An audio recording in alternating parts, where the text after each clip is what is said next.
Did you survive? If you made it through week 16 and you're still fighting for your championship, whatever the case is, you can't stop now. Week 17 is still on the verge of taking place, and there are a lot of players we don't know about yet. So let's do it again. Look at the injury report, figure out who is still available to pick up that might help you bring home that fantasy championship. Although the fantasy season is coming to a close, there's still time. If you haven't subscribed yet to the channel, we've been trying to help fantasy football players from all around the world win.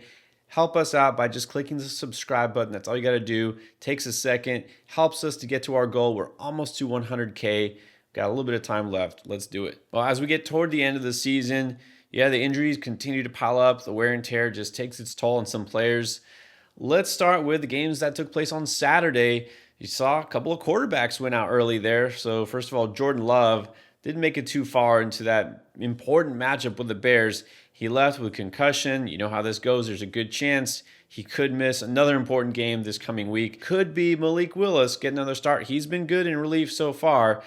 Going against the Ravens is going to be a tough matchup, though. And the best receiver this past week for the Packers was Romeo Doubs, but in the very most important moment, not only did he not recover that onside kick, suffered an injury on that play, didn't go in overtime. And so looking at his box score, he thought, well, maybe he would benefit with Malik Willis if anybody. Well, no, now we don't even know if he's going to play. Of course, that's then the domino effect could affect everyone else in that receiving room. And earlier on Saturday, we saw Marcus Mariota leave with injury. So, yeah, now we're down to the third string quarterback for the Washington Commanders. It could be journeyman, who you feel like has played with pretty much every NFL team. I'm going to double check my sources on that. But Josh Johnson, he's still around, and he might actually draw the start. And he's not the only third stringer who might see action next week, because the Chiefs, as if things couldn't get worse for them after being eliminated from the playoffs for the first time in forever and having Pat Mahomes tear his ACL, it sounds like backup quarterback Gardner Minshew might also have torn his ACL in his first start. Can't make this stuff up. And so it's Chris Oladokun who's going to be the starter this coming week.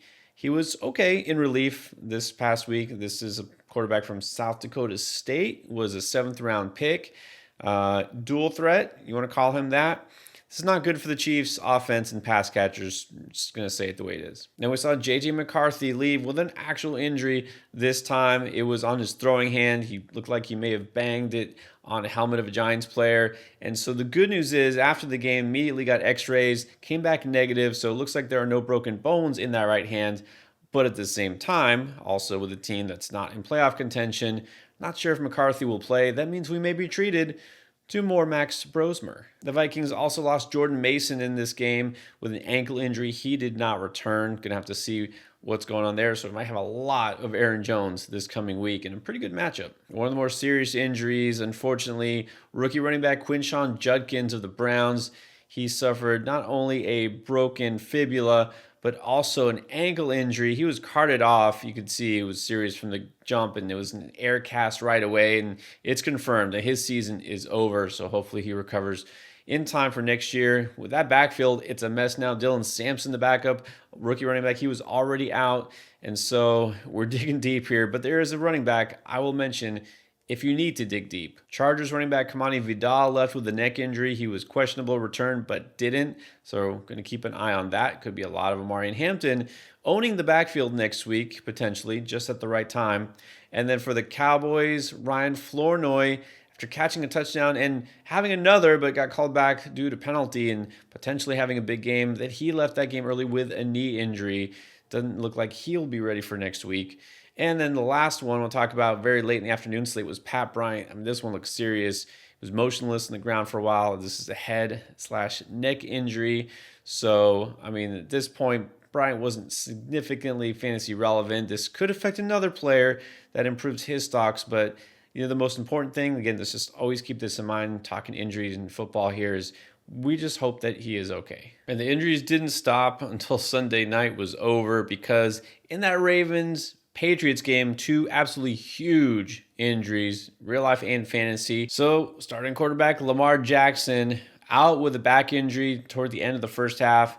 It was Tyler Huntley taking over. And so now all of a sudden, franchise quarterback Lamar Jackson could be in danger of missing next week. Going to have to keep an eye on this. It wasn't anything that looked like a brutal injury, right? It's nothing that Again, easy for me to say, right? Didn't appear like very obviously significant, but it doesn't mean that he's going to play next week. The Ravens need him, but going to have to keep a close eye on this throughout the week. Possibly even more painful, believe it or not, was you thought rookie running back TreVeyon Henderson could be a league winner. And no, he left also with an injury. And this was a concussion. You could tell this one landed on the back of his head, ruled out through the second half. So yeah, it gave you nothing in week 16 and might not even suit up for week 17. This is going to be tricky. And what makes this more painful is that it was an absolute smash spot against the Jets. Does that mean that we have to fire up Ramondre Stevenson? Yeah, I think it might. All right, here are the most pressing waiver wire pickups based on who should be available in your league. Of course, at this point in the season, especially, who knows who might be available, because a lot of these teams aren't active anymore on waivers, which could use to your benefit, because that's just more chance that you'll land these players. But at the same time, there's also less people being dropped.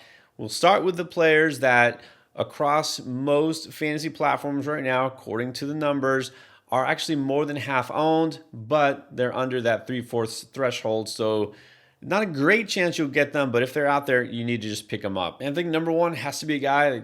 Again, this is like, you can't believe that a potential league winner this year is former committee back, number 3 running back for various teams, backup to the backup running back.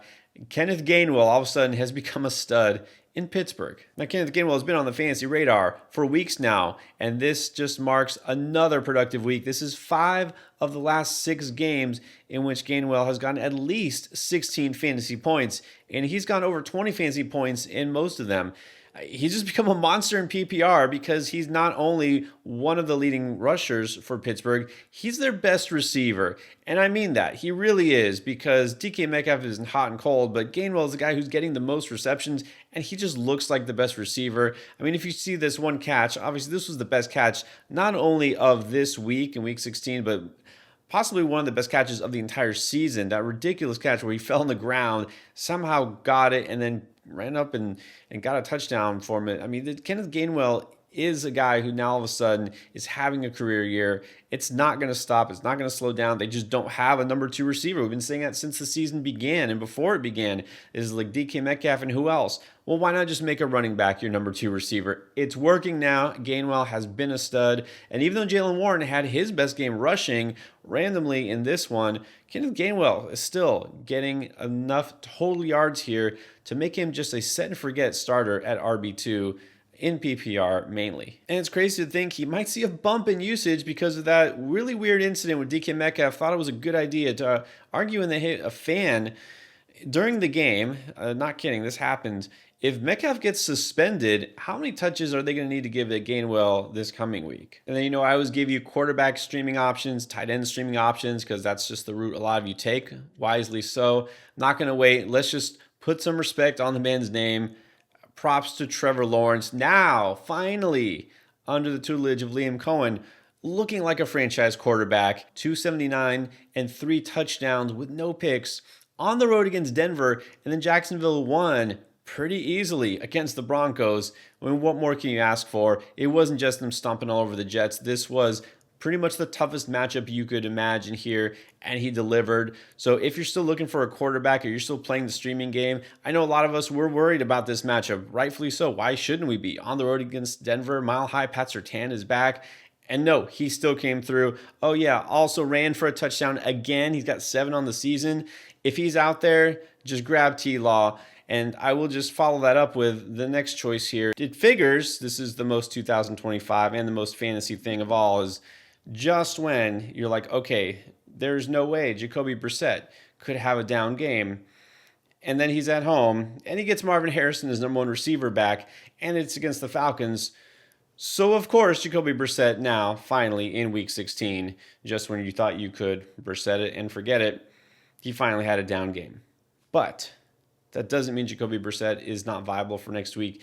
You don't want to overreact to a down week. This was the first time all season since Brissett had been the starter, which has been a while now, that he was under 18 fantasy points. He didn't even get 12. That's right, very meager yardage, only 1 touchdown. But next week will come, and you know what? It's the Bengals. You saw that offense is back. I think we can stop worrying about Joe Burrow, but also the defense is still the Bengals defense. So come on, this absolutely could and should be a high scoring game on both ends. Let's keep the faith in Brissett if T-Law is not available. And at tight end, a guy that for several weeks now we're like, you just get Harold Fannin, you're good. He's by far the leading target in Cleveland. And that didn't stop. It's just that this was a brutal matchup against Buffalo, and Shedeur Sanders has definitely taken a step back. But still, Fannin, he didn't put up big numbers in this game. Only 4 catches, 34 yards, but he did score a touchdown. And then he ran for a touchdown. He actually got a goal line carry and punched it in. So with those 2 scores, he still wound up as one of the highest scoring tight ends of the week. In fact, he outscored Trey McBride, outscored Brock Bowers. He even outscored Colby Parkinson. Imagine that. But seriously, Harold Fannin is just the answer if you can somehow find him still on waivers. And I know some of you still could, because we've gotten questions. Do I pick him up? Do I stream him? So if you can get Fannin, lock him in. This week is actually a great matchup. Goes against the Steelers, who have allowed the second most fantasy points to tight ends on the entire season. If Fannin's not out there, we'll just go back to another pretty reliable option. Dalton Schultz is only half owned and also not universally rostered, not universally started, maybe ditched in favor of other options this week. Hey, just go ahead and find him here. Now, Schultz, it sounded like a good matchup on paper, but it really wasn't against the Raiders, who pretty tough against tight ends. And sure enough, he didn't have a big game, kind of like Fannin, only 35 yards, 5 catches, but he managed to score a touchdown. So that made his fantasy day. This continues a really odd pattern for Dalton Schultz of his target share being on somewhat of a roller coaster ride. Over the past few weeks, his targets have gone from 9 to 4 to 8, 4, 9, and then 5. So again, you would expect that maybe next week, going to get about 8 or 9 targets again, which means he probably won't. But why not? Look, this Texans offense mainly runs through Nico first, Schultz second. The other receivers are kind of afterthoughts here. Schultz has been consistent, obviously gets you some touchdowns, and now it actually is a better matchup even on paper against the Chargers, who are a good real-life defense, but they're just middle of the road against tight ends. In fact, lately, they've been giving up decent numbers against tight ends. You figure the Texans will have to pass even more in this game than they did against the Raiders, although that game was surprisingly close for some reason. And now let's look to a wide receiver. And so a couple of weeks ago, it was easy to give up on Troy Franklin. A lot of people did because he had started to vanish from that offense. A lot of that, though, was because of rookie Pat Bryant, who's been doing a lot of good work, mainly as a blocker. He's out there on those obvious rushing downs, taking Troy Franklin off the field, but he's also getting a little bit of work, running more routes. Well, now, again, unfortunate that injury seems all but certain. We're not going to see Pat Bryant next week. So Troy Franklin, he's going to be out there. He's viable again. And look, for what it's worth, even with Bryant back the last 2 weeks, he's starting to reemerge. This week, he caught 4 passes for 66 yards, has a nice deep shot connecting with Bo Nix. The week before, he had 6 catches for 85 yards. Troy Franklin has been kind of boom bust, but again, this might be leaning more towards the boom side. And for what it's worth, this game on Christmas Day, which looked like a really, really good game way before when the schedule makers were putting it on Christmas, it's not anymore. Broncos at the Chiefs. I mean, this Chiefs team is not only eliminated, they look like they just don't care anymore. They were completely disengaged against the Titans. I don't see it getting better next week with third-string quarterback Chris Oladokun at quarterback. Trent McDuffie, their top corner, is out. Who knows who else will just sit and rest. This team has given up. Let's just face it. They're not used to playing meaningless games. This is meaningless for them. The Broncos, after losing to the Jags at home, they need this game. They want this game. So this should be a big bounce back. Hey, Troy Franklin now seems like a pretty solid option. But the more obvious add, if he's still out there, and look, a lot of teams did drop Ramondre Stevenson because you weren't playing him, especially after what we saw Trayvon Henderson do in Week 15. And now you wish you had Ramondre Stevenson if that's the case. Who knew, though, right? Who knew a running back could get hurt? But seriously, the Ramondre had been so aggravating this entire season. You really wish that it could just be Henderson's backfield. And now, lo and behold, for Week 17, championship week, it might be all Mondre because of the concussion for Henderson. And so, look, there is a decent chance Mondre is out there. You have to pick him up It's the Jets, right? Regardless of what we've seen, they weren't preparing to give him the full workload. Remember this backup Terrell Jennings, who had been in the mix, he's hurt as well. He's not even in the mix here. Sure, they'll bring in someone else to split carries. This is just what Josh McDaniels does, but it's going to be Ramondre's backfield if Henderson is out. And again, it's the Jets who, although admittedly they were able to shut down Audric Estime, the previous 3 weeks, the Jets had allowed over 40 fantasy points to running back rooms, 3 straight weeks. So yes, this is still a smash spot. You don't have to start Ramondre if it's just him, but man, he's a great option. And at the very least, block somebody else from picking him up if he's available. Now, if those guys are not available, let's get a little bit deeper. These are some players you should be able to scoop up. Again, especially since there aren't too many other teams in your league that should be adding players at this point of the season. So let's start with the guy who in that Jags game reemerged himself big time, though. It was Parker Washington. All of a sudden he's the number one guy there for Trevor Lawrence? Well, he was in this game because he obviously was not drawing Pat Surtain. He's being the slot guy, and that's why he kept getting targeted over and over again. But man, he was making it work. He was getting deep shots. He was getting slants across the field, and he was piling up that yak. Parker Washington has done this before. He's had a couple of big games.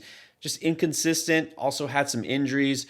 Parker Washington is now part of one of the better passing offenses in the league. Let's just call it what it is. Surprisingly, went for 6 catches, 145 yards, and a touchdown against the Broncos when nobody was starting him, of course, because that's how it works. Now, why should you just start him this coming week? It's another kind of important game. I know the Colts are definitely on the downswing, and look, they're pretty much all but eliminated, if not mathematically yet, but still, the Jags want this game. They need this game for seeding. And the Colts, their defense has continued to suffer, especially the pass defense continues to get worse. You know Gardner's out, you know Ward is out. And so that's why over the past month, the Colts defense has been bottom 5 in terms of fantasy points allowed to wide receivers. This helps Parker Washington and gang. He won't be the only one who's productive. Keep in mind, these teams met a couple of weeks ago. Washington was out because of injury, so he wasn't able to show up in that game. He'll show up in this game, I have a feeling. Now, if you're looking for running back help, all right, we're just going to have to go back to some familiar names here. I know maybe you want something new, but the best option is not always the new exciting option. And let's face it, it's going to be week 17. There are not going to be a lot of players that just come out of nowhere and that you want to plug and play in your fantasy lineup for the championship. So let's just go back to an obvious one. Blake Corum, it shows that he's just still 40% owned in Yahoo leagues. Maybe a lot of people just haven't paid attention or don't feel that he's valuable enough. There's nothing wrong with starting Blake Corum. Last week, put him in that solid tier, basically the same as Kyron, and he produced pretty much the same as Kyron. This guy is scoring touchdowns almost on a weekly basis, got a 4-game touchdown streak. Why would it stop? He is in, well, arguably the best offense in the NFL, the Rams. In half PPR scoring, he's put up at least 12 fantasy points in those 4 games, and he's got at least double-digit carries in 3 straight. He is a factor here, so it doesn't matter if you want to call him the 1B or the 2 or whatever. It doesn't matter. He is productive. He's better than a whole lot of other starting running backs for other teams. And did I mention he's in the Rams offense? This week, they're going to Atlanta. It's not a matchup that should scare you away from him. So again, absolutely nothing wrong with not only picking up, but starting Blake Corum. And then also got to mention again, Michael Carter. So he didn't come through with a big game here because unexpectedly, it was against the Falcons defense that I just talked about. Yeah, the Cardinals just seemed off. Don't know what it was, but Michael Carter was still the guy, even though we saw some running back named Kiner randomly get 6 touches. Not worried about that. Carter was still the RB1. He was effective in the touches he got, 11 for 65, averaging almost 6 yards per carry. And so you figure he'll get a little more run if they're not playing too far from behind next week. Now, maybe they will be playing from behind because, as I mentioned with Brissett, Cardinals are playing the Bengals, but Michael Carter gets work as a pass catcher, and the Bengals defense is still one of the very worst, not only overall, but against running backs specifically. So Carter still has plenty of upside. All right, you want a new name? Here we go. I got one for you. You know Judkins is out for the Browns. No way he's coming back. And so it looks like the next man up is actually Raheem Sanders. Some of you out there may remember Sanders caught on with the Chargers practice squad a year ago, and then now he moved on to the Browns this year. Got a couple of carries, his first NFL action early in the season, hasn't been seen since, And now he seems to be the lead guy because as soon as Judkins left, it was pretty much all Raheem Sanders. Wound up with 11 carries for 42 yards. And he was getting goal line touches. In fact, on one drive, he got fed the ball twice in a row right at the goal line. He was able to convert a first down, but not put it in for the touchdown. And that's when they gave the ball to Harold Fannin. He scored from 1 yard out. Look, Sanders is not the biggest guy. Maybe he won't be their goal line option. I don't know if they really have another goal line option here. But at the same time, Sanders is a speed guy. That's what he's known for, right? He has that breakaway speed. Didn't quite see any huge runs here, but look, he's going to get the volume, you figure. I don't know that there's somebody else that they're going to want to throw out there. So this does feel desperate. Obviously, we don't want the backup to the backup to the backup for the Cleveland Browns, who is only out there because of injury. But any running back that's getting opportunities, touching the ball, is going to have some fancy value. Next week, the Browns are going to face the Steelers, and I'll give credit where it's due here. The Steelers, despite not having TJ Watt, their best lineman, and having so many injuries across that front four, they shut down completely the running game of the Lions. And both Gibbs and Monty did nothing, and they've been surprisingly good the last couple of weeks. Look, Mike Tomlin, I know nobody wants to hear this, but he gets the job done when it needs to get done. This team looks like it's going to be in the playoffs again somehow. So not a great spot necessarily for Sanders, but again, this is only a guy that you should be interested in if you really need someone anyways. And you know what? You could do worse than Chris Rodriguez of the Commanders. He came back, took the lead role here. This is why I figured Bill would not be a thing. He did manage to punch in a touchdown, but yet Chris Rodriguez also scored a touchdown, had more yards and more carries. He's the 1A here. He's the one, if anyone, that you should be interested in that offense. And look, down to possibly the third string quarterback there. Do not want to pass the ball if they don't have to. So Chris Rodriguez, at least early in that game, if it's still a contest, should see more touches than usual. Not sure how it's going to play out game script wise, but I look, for what it's worth, in this game against the Eagles, they were getting blown out pretty much the whole game. They were never really in it. But C-Rod put up most of his production in garbage time late. They were just kind of, wasting out the clock. It doesn't matter when it comes, how it comes. They're probably going to give the ball to him a ton. So Chris Rodriguez always has touchdown upside. And this guy already has 5 touchdowns despite having fewer than 100 carries on the season. So again, more just volume based rather than matchup based. But Chris Rodriguez is an option, especially in your standard leagues. And finally, you could pick a player from a bad team who might be turning around at the worst/best possible time. These bad teams at the end of the season, you figured they would just want to tank it out, but they don't always do that. So that's why you saw the Titans beating the Chiefs. Last thing anybody would have called, except the fact that, well, the Chiefs are down Mahomes and they are not in the playoffs. So on the strength of not only Tony Pollard putting up big rushing numbers again, but Tyjae Spears suddenly coming alive again. Yeah, the Titans now look like they're getting better. They actually look sort of like a decent NFL offense. Spears went for 105 total yards. You could pretty much split between rushing and receiving. Did score a touchdown, had 5 receptions, and that's where he's valuable. As a pass catcher, Titans just don't have a lot of options there at receiver. So you get a lot of checkdowns to Spears. It worked this week. Maybe they'll go back to the well next week again. And it's a great spot because you get the Saints, not a defense that's going to shut down anyone really. So look, again, this is not where you want to be come championship week, but some of you had no choice because maybe your running back got hurt. You just need a flex with some upside. Spears now seems to have it. So if you're still in it to win it, don't stop now. I keep saying, because it continues to be true, the teams that bring home the championships are the ones that are the most active. Let it be you. Grab these players, whether you think you need them or not. Do what's best for your team. Of course, stick with us. We're going to help you out the whole rest of this week and until the season is over. And check out everything we've got to help you continue to win in Week 17, this week's playlist.